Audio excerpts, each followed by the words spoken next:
బీనెన్ news కి స్వాగతం. తెలంగాణ ప్రతిష్టను దెబ్బతీసేలా ఖజానా దివాలా తీసిందన్న సీఎం రేవంత్ రెడ్డి వ్యాఖ్యలను ఖండిస్తూ మాజీ మంత్రి సూర్యాపేట ఎమ్మెల్యే గుంటకండ్ల జగదీష్ రెడ్డి మీడియాతో మాట్లాడారు. ఈ సందర్భంగా జగదీష్ రెడ్డి పలు కామెంట్స్ చేశారు. ముఖ్యమంత్రిగా రేవంత్ రెడ్డి అనర్హుడని రాష్ట్ర ప్రతిష్టను దిగజార్చి మొసలి కన్నీరు కారుస్తుందని పాలన చేతగాని రేవంత్ వెంటనే రాజీనామా చేయాలని అన్నారు. రాష్ట్రంగా ఏర్పడినప్పుడే తెలంగాణ అప్పులతో మొదలైందని, అయినా 10 ఏళ్లు కేసీఆర్ చేసిన అభివృద్ధి పాలన చూడలేదా అని ప్రశ్నించారు. ఆదాయ వ్యయాల్లో కేసీఆర్ కు రేవంత్ కు చాలా వ్యత్యాసం ఉందని, రాష్ట్రంలో ఆర్థిక పరిస్థితిని బట్టే కేసీఆర్ హామీలు ఇచ్చిందని, 10 ఏళ్ల పాలనలో రాష్ట్రాన్ని యావత్ దేశానికి ఆదర్శంగా తీర్చిదిద్దిందని అన్నారు. రేవంత్ అడ్డగోలు హామీలు ఇచ్చి అమలు చేతకాక ఇప్పుడు చేతులెత్తేస్తుందని, తెలంగాణ ప్రజల సొమ్ముతో సీఎం మంత్రులను వృధా ఖర్చులని, ఇచ్చిన హామీలను గాలి కొదిలేసి గాలి మోటార్లో తిరిగి అప్పులు పుడతలేమంటున్నారని అన్నారు. తెలంగాణ సమాజానికి క్షమాపణ చెప్పి రేవంత్ రాజీనామా చేయాలన్నారు. అంటే ఇది సరైనది కాదు. రేవంత్ రెడ్డి చేసిన మోసానికి క్షమాపణలు చెప్పి రాజీనామా చేయాలి. వాస్తవానికి తెలంగాణ సమాజానికి మిమ్మల్ని మోసం చేసిన మా కాంగ్రెస్ పార్టీ మేనిఫెస్టో ఇవ్వడం ద్వారా మేము ఇచ్చింది 420 హామీలు, నిజమే 420లో మేమని చెప్పి ఒప్పుకొని చెంపలేసుకొని క్షమాపణలు చెప్పి రాజీనామా చేయాలి. వాస్తవానికి నేను ఆయన మాట్లాడిన మాటలకు ముఖ్యమంత్రి రేవంత్ రెడ్డి గారి మాటలు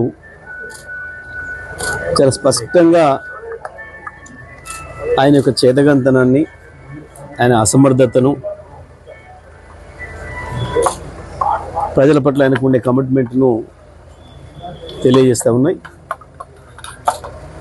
ఇంత స్పష్టంగా తనకు తానే ఒప్పుకున్న తర్వాత నాకు పరిపాలన చేత కావట్లేదు, ఇది నాతో కావట్లేదు అని చెప్పి ఒప్పుకున్న తర్వాత ఇక ఆయన ఒక్క నిమిషం కూడా ఆ పదవికి అర్హుడు కాడు.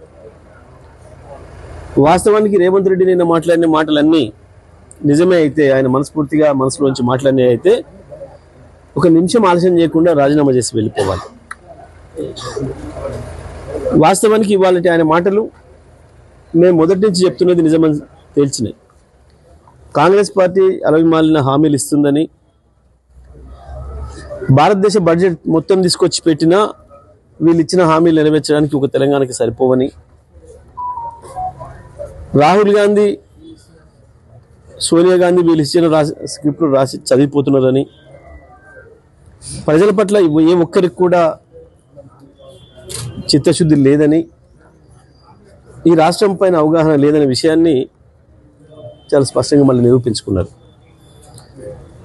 నిజమే, రేవంత్ రెడ్డి అసలు బడికే పోరాడు ఆ చదువుడు నేను 10వ తరగతి పరీక్ష రాస్తా అని చెప్పిపోయినట్టుగా ఉంది ఇప్పుడు ఆయన పరిస్థితి.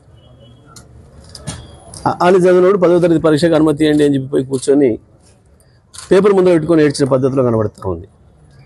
గ్రామాలలో ఇంకా చాలా సామెతలు ఉన్నాయి, మొదటి సామెతలు. ఎందుకంటే నేను మాట్లాడింది చూస్తున్నప్పుడు నా ఎదురుగా ఉన్న కొంతమంది మిత్రులు, రైతులు మాట్లాడిన మాటలు కొన్ని ఏం చెప్తే బాగుండవు. ఇక వాళ్ళు రకరకాల సామెతలు చెప్పాను. ప్రస్తుతానికి నేను చెప్తున్నది పరిపాలన చేత కాకపోవడం వల్ల వచ్చిన సమస్య తప్ప తెలంగాణ రాష్ట్ర ఆర్థిక పరిస్థితికి ఎటువంటి డోకా లేదు. వాస్తవానికి కేసీఆర్ గారు తెలంగాణ రాష్ట్రాన్ని చేతిలో తీసుకున్నాడు. ఈ రాష్ట్రం అప్పులతోనే వచ్చింది, 80,000 కోట్ల పైగా అప్పులతో వచ్చింది. ఆనాటికి రాష్ట్ర ఆదాయం కేవలం 60,000 కోట్లు. కానీ కేసీఆర్ ప్రతి సంవత్సరానికి పెంచుకుంటూ దాదాపుగా 2.5 లక్షల కోట్ల ఆదాయాన్ని పెంచండి ఈ రాష్ట్రాన్ని. ఇది నేను చెప్తున్నది అబద్ధం కాదు. మీకు లెక్కలే ఉన్నాయి, రాష్ట్ర బడ్జెట్లే ఉన్నాయి. ప్రతి సంవత్సరం బడ్జెట్లో ఆదాయం ఎంత, వ్యయం ఎంత చూపించింది. దాంట్లో వీళ్ళందరూ కూడా పార్టిసిపేట్ చేశారు. మొదటి 5 సంవత్సరాలు రేవంత్ రెడ్డి ఉన్నాడు, రెండోసారి 5 సంవత్సరాలు ఇవాళ ఉన్న ఉప ముఖ్యమంత్రి బట్టి విక్రమార్క, ఇవాళ ఉన్న శ్రీధర్ బాబు కూడా ఉన్నారు. ఆ రోజు అన్ని బడ్జెట్ సమావేశాల్లో పాల్గొన్నారు. కానీ మేము చెప్తా ఉన్నాం, కాంగ్రెస్ పార్టీ నాయకుల, మంత్రుల, ఎమ్మెల్యేల అధికార దాహానికి, వాళ్ళ డబ్బుల దాహానికి తెలంగాణ ప్రజల సొమ్ము నాశనం అవుతుంది, బలవుతుంది అని. గత సంవత్సరం 15,000 కోట్ల ఆదాయం తగ్గింది.